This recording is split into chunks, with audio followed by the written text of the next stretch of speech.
श्री स्वामी समर्थ मित्रांनो, blog with श्रीमध्ये मी श्रीकांत अजून एक आपल्या नवीन व्हिडिओमध्ये सगळ्यांचं खूप खूप स्वागत करतो. तर मार्च महिना चालू आहे आणि बिझनेस मार्चमध्ये म्हणावा असा चांगला नाही. म्हणजे माझे तर 2 आठवडे चांगले गेले आणि 2 आठवडे एकदम खराब गेले. तरी पण ठीक आहे, आपला बिझनेस म्हटलं तर ह्या गोष्टी चालतातच. आणि आज मी तुम्हाला या व्हिडिओमध्ये सांगणार आहे की मी बिझनेस कसा करतो आणि मला प्रायव्हेट बुकिंग कशामुळे भेटतात. तर पहिली गोष्ट, आज आहे 27 मार्च आणि शुक्रवार. तर गुरुवारी नाही, मी माझी सुरुवात कशी झाली सांगतो एक बुकिंगची. एक दिवस मी असंच इंटरसिटी बुकिंग पडली नाही आपल्याला, त्याच्यामुळे मी लोकल करत होतो. लोकल करता करता मला एक पनवेलची बुकिंग आली. बिल जास्त नव्हतं, सिडर इंटरसिटी होती, कोणाची तरी रिझर्वेशन उडाली होती ती मला आली होती. 1400-1500 रुपये बिल होतं आणि काहीतरी 90 किलोमीटर होतं. मी विचार केला की ठीक आहे, चला ड्रॉप करू आणि आपण जाऊयात पनवेलमध्ये. पनवेलमधनं परत एखादी बुकिंग घेऊन येऊ, 3 हजाराचं काम होऊन जाईल पटकन. म्हणून मी ती बुकिंग घेतली आणि ती बुकिंग अलीकडंच, ते आपल्याला तुम्हाला जर माहीत असेल तर हिरानंदिनी किंवा LNTचे, हिरानंदिनीच्या शेजारीच LNTचं काम चालू आहे आणि ती बुकिंग होती. ती बिल्डरनी कस्टमरसाठी बुक केली होती. तर त्या कस्टमरला मी पिक केलं, ड्रॉप केला. नंतरनं मला असं कळलं की कस्टमरच बोलले की आम्हाला फक्त एक अर्धा 1 तासाचं काम आहे आणि तिथून परत आपल्याला रिटर्न बालेवाडीला जायचं आहे. म्हटलं ठीक आहे, म्हटलं इकडं तिकडं जाण्यापेक्षा जेवढं बिल दाखवलं तेवढंच भेटून जाईल आपल्याला परत. मग कस्टमरला तिथे वेळ लागला, 2-3 तास गेले आणि त्याच्यानंतरनं परत त्याच कंपनीवाल्यांनी परत सिडन इंटरसिटी बुक करून पुण्यासाठी दिली. बरं, हे सगळं झाल्यानंतरनं कस्टमरला आपली गाडी खूप आवडली. तुम्हाला मी जवळजवळ गाडीमध्ये माझ्या 70,000 ते 80,000 रुपयाची ॲसेसरीज मी करून घेतलेल्या आहेत. त्या मी थोडक्यात तुम्हाला पुढे दाखवतो. परंतु मग गाडीत कस्टमर बसल्यानंतरनं गाडी खूप आवडली आपली त्यांना. त्यानंतरनं त्यांनी मी ड्रॉप केलं. ड्रॉप करून झाल्यानंतरनं त्यांनी माझा नंबर घेतला. मला बोलले की 25 तारखेला आपल्याला परत एकदा मुंबईला जायचं. ही गोष्ट 15 दिवसापूर्वीची. म्हटलं ठीक आहे सर, मी काय एवढं कॅज्युअलीच घेतलं, कारण बरेच जण नंबर घेतात, कधी कोणी फोन करतं, कोणी करत नाही. पण ज्यांना खरंच मनापासून आपली सर्व्हिस आवडली, गाडी आवडली, ड्रायव्हिंग आवडली, ते कस्टमर आपल्याला 100% कॉल करतात. तर मग त्या कस्टमरने मला एक 23-24 तारखेला कॉल केला की आपल्याला 26 तारखेला जायचं आहे. तर तसं त्यांनी मला ऑफर केली की 2 दिवसासाठी येशील का आमच्यासोबत, म्हणजे 26ला जाऊ आपण आणि 27ला रिटर्न येऊ. तर तुझं पॅकेज कसं राहील. तर मी सीटच्या पाठीमागे ते पण तुम्हाला दाखवतो. मी 1-2 पोस्टर बनवून ठेवलेले आहेत, त्याच्यावरती माझा नंबर आणि आपण काय काय सर्व्हिस देतो, कशी पॅकेज देतो ते पण लिहून ठेवलेलं आहे. तर मग मी सरांना म्हटलं की सर, मला ॲक्च्युली ना स्टे करण्यासाठी घरून परमिशन नाही, तर मी एक काम करतो, तुम्हाला फक्त मी 26 तारखेला ड्रॉप करतो तुमच्या लोकेशनला आणि 27 तारखेला परत एकदा पिकअपसाठी तुम्हाला येतो. तर ते बोलले ठीक आहे, तसंही चालेल. मग मी त्यांना गुरुवारी सकाळी त्यांनी 8 वाजता मला बोलवलेलं, ते 9 वाजता आले आणि मी त्यांना जुहूला ड्रॉप केलं. जुहूला ड्रॉप केल्यानंतरनं आपल्याला परत उबरनी बुकिंग दिली पुण्याची आणि मग दुसऱ्या दिवशी आले. आता मी सरांना तर सांगितलं होतं की मी 27 तारखेला तुम्हाला घ्यायला येतो. परंतु झालं असं, त्यांनी मला एक रात्रीच मेसेज केला होता व्हॉट्सअपला की आपल्याला वाकडमधून कचोरी घेऊन यायचं आहे तिकडे मुंबईला. तर मी मग परत त्यांचाच दुसऱ्या दिवशी सकाळी 7 वाजता मला कॉल आला की श्रीकांत, तू किती वाजेपर्यंत येशील. सरांना म्हटलं सर, बुकिंग पडण्यावरती डिपेंड आहे सगळं आणि मी ती कचोरी घेऊन, म्हणजे माझ्या कचोरी घेऊ शकतो मी, पण घेऊन मला बुकिंग कधी पडेल, तुमच्याकडे मी कधी येईल याची मी गॅरंटी देऊ शकत नाही, कारण आपल्यालाच माहिती नसतं बुकिंग कधी पडेल. तर सर म्हटले, त्यांनी पुढचा मागचा थोडा पण विचार नाही केला आणि त्यांना ॲक्च्युली माझी ड्रायव्हिंग आवडली होती, आपले सगळे गाडी पण आवडली होती, बऱ्यापैकी म्हणजे आपल्यावरती ते फिदा होते थोडक्यात म्हणा. तर त्यांनी मला पुढचा मागचा विचार न करता मला बोलले की तू MT ये, फक्त ते कचोरी घे आणि तुला मी येण्याचे पूर्ण पैसे देतो आणि परत आम्हाला घेऊन पुण्याला ये. म्हटलं ठीक आहे सर. तर मग मी वाकडला गेलो, वाकडमधून कचोरी वगैरे घेतली. त्यांचा मला 7 वाजता फोन आला, मी 8 वाजता गेलो, परत त्या कचोरी वगैरे घेतली आणि आता मग म्हटलं की आपण फक्त एक लॉटरी लागते का बघू, म्हणून मी काय केलं, लोकेशन टाकून ठेवलं आणि कचोरीवाल्याच्या दुकानासमोरच वाकडमध्ये थांबलो आणि म्हटलं बघू, ट्रिप पडली 9 वाजेपर्यंत वाट बघू, ट्रिपची पडली तर ठीक, नाही तर जाऊ तसंच एमटी, कारण आपल्याला जाण्याचे तर पैसे दिलेले आहेत. तर मी एक 5 मिनटं थांबलो असं, लगेच मला दहिसरची ट्रिप वाजली तिथून 2200 रुपयांनी. तर म्हटलं सोन्यावरून पिवळं झालं, म्हणजे लॉटरी लागल्यासारखंच थोडक्यात मला 2 सेकंद वाटलं. कारण याच्या आपल्याला आता जवळजवळ 2021 रुपये भेटणार होते. सरांना मी 2600 मध्ये ड्रॉप करतो, पिकअप करतो, तर त्याचे इन्क्लुडिंग टोल म्हणजे त्याचे मला 2300 रुपये भेटले असते. म्हटलं एक नंबर, आणि येतानाचे परत त्यांचे ते पैसे, म्हणजे आपला 7-7.5 हजाराचा दिवस जाणार होता, म्हणून मी खुश होतो. मग दहिसरवाल्या कस्टमरला पण पिकअप केलं. सरांनी मला सांगितलेलं 12-1 वाजेपर्यंत कधी पण ये जूमध्ये. म्हटलं ठीक आहे. बरोबर माझा 11:15 वाजता दहिसरमध्ये ड्रॉप झाला. तिथून जुहूचं लोकेशन बघितलं, तिथून एक तास दाखवतं. सरांना म्हणलं, सरांचे फोन येत होते, कधीपर्यंत येशील. सरांना म्हटलं सर 1 वाजतील. सर म्हटलं ठीक आहे. 1 वाजेपर्यंत गेलो, आणि कस्टमरला आत्ता मी परत म्हणजे आम्ही तिथून 3 वाजता निघालो, 6:30 वाजता बालेवाडीमध्ये ड्रॉप केलं. तर माझं टोटल बिल झालं होतं 5200. मी जास्त चार्ज करत नाही, 2600 रुपयेच. म्हणजे 150 किलोमीटरचं जर अंतर असेल, म्हणजे आता बाणेरमधून मुंबईमध्ये कुठे गेला तरी थोडक्यात 150 किलोमीटरचं अंतर असतं. जर 150च्या पुढं 160-170 असेल तर मी 2800 रुपये चार्ज करतो इन्क्लुडिंग टोल, नाहीतर मी 2600 मध्ये ड्रॉप करतो. त्याच्यामध्ये काय होतं, 2300 रुपये आपल्याला भेटतात. 150 किलोमीटरचे 2300 रुपये भेटतात. ओके आहे, येताना काहीतरी जुगाड करतोच आपण. तर अशा पद्धतीने मी चार्ज करतो. आणि मग कस्टमर मी कुठले टार्गेट करतो, तर आता लोकलमध्ये तर काम करत नाही मी जास्त, मॅक्झिमम इंटरसिटी, तो पण पुणे मुंबईचा रूट घेतो. तर ज्यावेळेस सिडन इंटरसिटी कस्टमर बुक करतो ना, त्या कस्टमरलाच मी फक्त टार्गेट करतो. कारण सिडन इंटरसिटीचा रेट बऱ्यापैकी कस्टमरला ना 2800-2900 इन्क्लुडिंग टोल जातो. कारण त्याच्यामध्ये उबरचं 300-350-400 रुपये कमिशन असतं. आणि त्याच्यामुळे कसं होतं, मी पाठीमागच मोठ्या अक्षरात लिहिले स्टार्टिंग फ्रॉम 2600 रुपये, असं पण नाही लिहिलं फिक्स रेट 2600 रुपये Pune to Mumbai, starting from लिहिलं आहे. त्याच्यामुळं मग कस्टमरला थोडंसं इझी वाटतं. त्याचे 200-300 रुपये वाजतात, आपला 200-300 रुपयाचा फायदा होतो. कारण सिडन इंटरसिटी जरी आपण घेऊन गेलो, म्हणजे बाणेरमधून बालेवाडीमधून, तरी 2100-2200 रुपये भेटतात, त्याच्या पलीकडे काही भेटत नाही. मग मी काय करतो, सिडन इंटरसिटीचे कस्टमर फक्त टार्गेट करतो. आणि नॉर्मली इंटरसिटी बुक करणारे त्यांना तर आपला रेट म्हणजे 2500-2600 पण त्यांना खूप वाटतं. त्यांना 2100-2200 मध्ये पुणे टू मुंबई जायचं असतं इन्क्लुडिंग टोल. त्याच्यामुळे ते कस्टमर मी काय बघत नाही. तर मग मी आता कस्टमरला बालेवाडीमध्ये ड्रॉप केलं. माझं बिल 5200 झाले होते.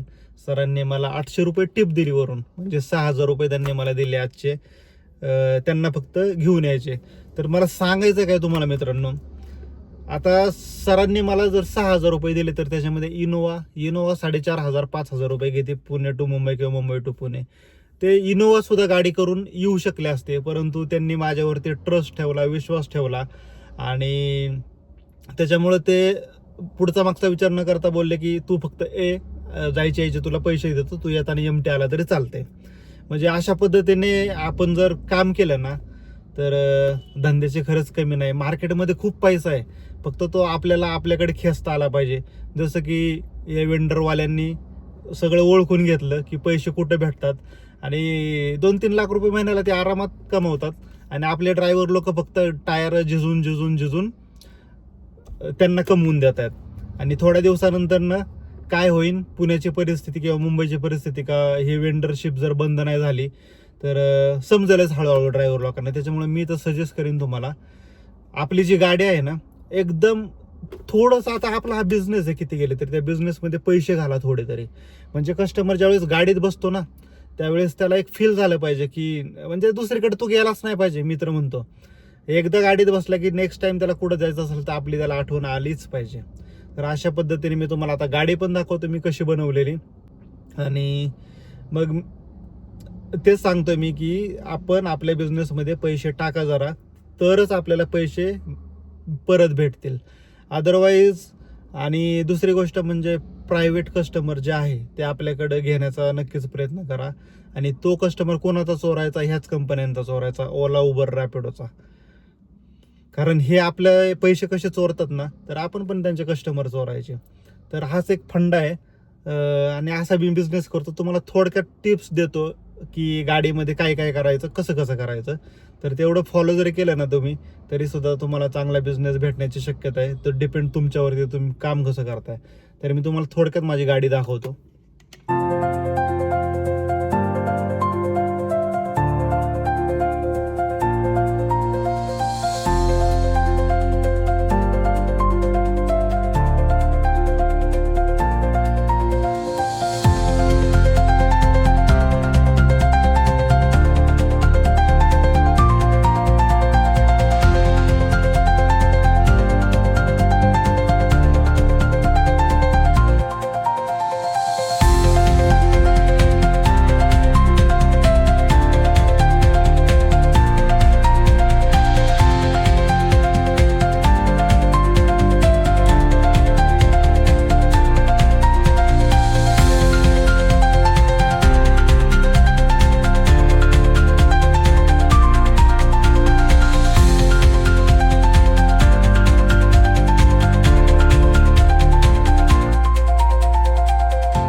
तर ही आपली गाडी बघा तुम्ही मित्रांनो, ही रात्रीचं आता मी शूट करतोय, 6:15 वाजलेत. आणि या लाईट्स ज्या आहेत त्या मी टोटली 4ही दरवाजांमध्ये टाकलेल्या आहेत. हे ॲम्बियंट लाईट, तर ह्या मला 11,000 रुपयाच्या पडलेल्या आहेत. आपण जरा बाहेर पाठीमागे रेअर सीटवरती बसल्यानंतर ना कसा दिसतो आपला व्ह्यू पूर्ण, तर ते बघू. तर अशा पद्धतीने लाईट्स आहेत बघा आपल्या गाडीमध्ये. कस्टमर एकदम खुश होऊन जातो. हे ऊन जर लागत असेल तर कर्टन आहेत, ते बऱ्याच गाड्यांमध्ये भेटतात तुम्हाला. त्या खाली सीटच्या जवळ पण लाईट आहेत. आणि आपल्या ज्या मॅट आहेत त्या मॅटसुद्धा डेलीच्या डेली मी क्लीन करतो. आणि सीट कवर तर एकदम प्रीमियम आहेत. सीटवरती बसलं की असं वाटत नाही की तुम्ही डिझायरमध्ये बसलाय म्हणून. तर अशा पद्धतीने असं काय आहे. दुसरी गोष्ट, हे मी माझं पोस्टर बनवलेलं आहे. याच्यावरतीच माझा QR कोड पेमेंटसाठीचा. आणि थोडक्यात बघाल तर हे असं काही माझी सर्व्हिस मी काय काय देतो ते मी दाखवलेलं आहे एका पोस्टरवरती. आणि दुसरा पोस्टर हा मी अशा पद्धतीचा बनवलेला आहे. याच्यामध्ये माझा नंबर दिलेला आहे. त्याच्यानंतर starting from Pune to Mumbai 2600 आणि 13 रुपये पर किलोमीटरचं मी पॅकेज, अशा पद्धतीने एक कस्टमरला आयडिया येईल ह्या पद्धतीने हे पाठीमागच लावलेलं आहे.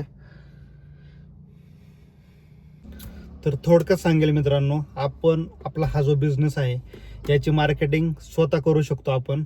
कारण आपण दिवसभरामध्ये कमीत कमी 8 ते 10 म्हणजे वेगवेगळ्या कॅटेगरीमध्ये काम करणाऱ्या लोकांना भेटतो. आणि त्याच्यावरूनच आपण मार्केटिंग करू शकतो. तर त्याच्यामुळे मी पण तुम्हाला सजेस्ट करेन, तुम्ही जर तुम्हाला आउट स्टेशनच्या बुकिंग पाहिजे असतील, तुम्ही लोकल जरी करत असेल किंवा लोकलच्या बुकिंग पाहिजे असतील, तर अशा पद्धतीने तुम्ही पोस्टर बनवून तुमच्या सीटच्या पाठीमागे लावू शकता. जेणेकरून कस्टमर ज्यावेळेस पाठीमागे बसतो त्याला त्याच्या डोळ्याच्या समोर आल्यानंतर त्याला क्लिक झाल्यानंतर म्हणजे जर तुमची सर्व्हिस त्याला आवडली तर तो तुम्हाला फोन करून बोलू शकतो. तर हेच सांगेल मी, जर छोट्या छोट्या गोष्टी असतात आणि त्या कस्टमरला आपल्याकडे खेचण्यासाठी नक्कीच उपयोग करतात. जसं की तुमची गाडी आतून बाहेरून क्लीन पाहिजे, त्याच्यानंतर एक वेगळे पण गाडीमध्ये पाहिजे काहीतरी तुमच्या, की जेणेकरून कस्टमर एकदम फिदा झाला पाहिजे आणि त्यांनी नेक्स्ट टाइम तुम्हाला कॉलच केला पाहिजे. तर एवढंच सांगायचं होतं मला या व्हिडिओमधून. तर मार्केटमध्ये तशी परिस्थिती खूप वाईट आहे. कुणी जो तो आपापले पैसे कमवण्याच्या पाठीमागे लागलेला आहे. त्यांना दुसऱ्यांचं लोकांचं देणं घेणं नाही आहे. कोण किती जळतो, कोण किती पळतो, त्यांना काही नाही. त्यांना फक्त आपले मड्यावरती बसून आपले फक्त पैसे खायचे आहेत बस. त्याच्यामुळे तुम्हाला तुमचा बिझनेस जर वाचवायचा असेल तर तुमचं स्किल वापरा आणि तरच तुम्ही या धंद्यामध्ये टिकू शकता. नाही तर गाड्या तर काय कुणी पण घेऊ शकतं आणि किती लोक पण घेतात. परंतु आता मी गेले 7 वर्षापासून या बिझनेसमध्ये आहे. जर मला परवडतच नसतं तर मी 1-2 वर्षामध्येच माझा धंदा क्विक केला असता. परंतु मला आता ह्या धंद्याची एकूण एक गोष्ट माहिती आहे, कसं करायचं, कस्टमर आपल्याकडे कसं वळवायचं, कस्टमरला काय पाहिजे जेणेकरून आपल्याला बिझनेस भेटेल. आता मी साधी गोष्ट सांगतो. मी परवा दिवशी म्हणजे कालचीच गोष्ट आहे. त्या कस्टमरनी बुक केली सिडन इंटरसिटी जुहूवरून आपल्या ग्रँड शेरटॉन हॉटेलला पुणे स्टेशनला मी ड्रॉप केलं. तर कस्टमर US आहे. कस्टमरचं म्हणजे ती पण कस्टमर एकदम शांतपणे गाडीमध्ये झोपली. जसं मी मुंबईमधून निघालो तसं ते झोपले होते. डायरेक्ट पुण्यामध्ये आल्यानंतरच त्यांचे डोळे उघडले आणि त्यांनी लगेच हे पाठीमागे जे पोस्टर लावलेत ना, म्हणजे माईलेकी होते त्या आणि US मध्ये मला वाटतं भरपूर वर्षापासून ते तिकडंच राहतात आणि त्यांनी फोटो काढून घेतला. सर्व्हिस आवडली. त्याच्यानंतर ड्रॉप करायच्या वेळेस मला सांगितलं की मैंने आपका नंबर लिया है, मुझे मंडे को फिर से वापस एयरपोर्ट जाना है, तो मैं आपको कॉल करूँगी, मैसेज करूँगी. आता US राहणारी त्या ज्या आहेत त्या US मध्ये राहत आहेत आणि मी फक्त किती 3 तासच त्यांच्यासोबत होतो. परंतु त्यांचं थोडंसं 1-2 स्टॉप होते तिथेच जुहूमध्ये त्यांना थोडीशी हेल्प केली मी आणि त्याच्यानंतरनं ही मला लगेच ट्रिप परत भेटली 2,500 ते 3,000 रुपयाची. म्हणजे काय, प्रत्येक कस्टमर हा देवासारखा आहे. देवासारखी त्याला वागणूक द्या. त्यानंतरनं कारण ते आहेत म्हणून आपण आहे. त्याच्यामुळं प्रत्येक कस्टमर, तुमची छोटी ट्रिप असू नाही तर मोठी ट्रिप असू द्या, प्रत्येक कस्टमरला इज्जत द्या, रिस्पेक्ट द्या, तरच तुम्हाला मार्केटमध्ये काम भेटेल. जर तुम्ही कस्टमरला इज्जत देणार नाही तर आपले हप्ते भरायचे सुद्धा वांदे होणार आहेत. तर एवढंच सांगेल. व्हिडिओ आवडल्यास नक्की लाईक करा, शेअर करा, कमेंट करा. भेटू पुन्हा एकदा अशाच एका नवीन व्हिडिओमध्ये. तोपर्यंत बाय बाय, टेक केअर.